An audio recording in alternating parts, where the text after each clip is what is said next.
2025. You've started the year again. Everybody is fasting. Churches are doing 40 days, 70 days. They are beautiful, perfectly good. We're going to fast from 12th to 19th, right? We'll do 7 days. We'll fast. It's good to pray. It's good to fast. But can I shock you?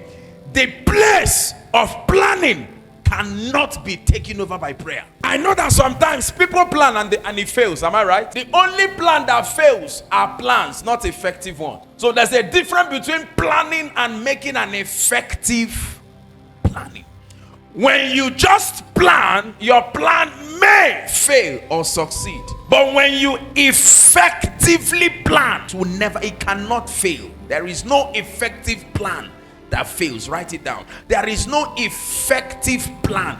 God is a God of order. God is a God of plan. If you read Genesis chapter 1, from the inception of creation, you would find out, and believe with me, that everything God did was planned. God created according to plan. He had to make the waters first before he created the fishes. That was a plan. If he just said, I want to create things, and they were not systematically arranged, he could create the fish before the water, and there will be no place for the fish to dwell. That was why everything you read, anything you see in the scripture from Genesis, they were planned. Before he molded Adam, he set the garden first before he brought them into the garden.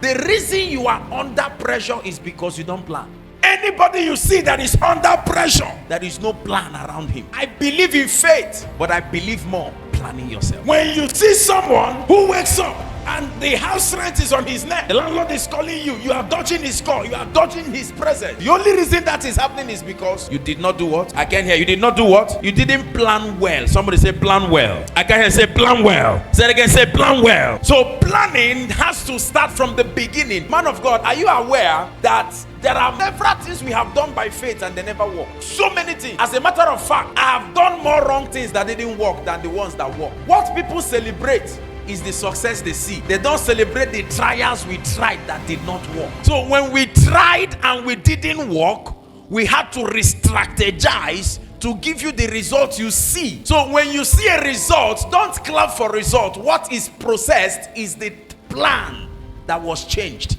So when people keep doing the same thing and there is no result, they have not changed their plan. Anybody you see that wants to have a first class in school, you cannot enter final year and you start praying for first class. You begin to plan from year one, because your CGP is calculated from year one till you get to final year. First class is not a final year matter.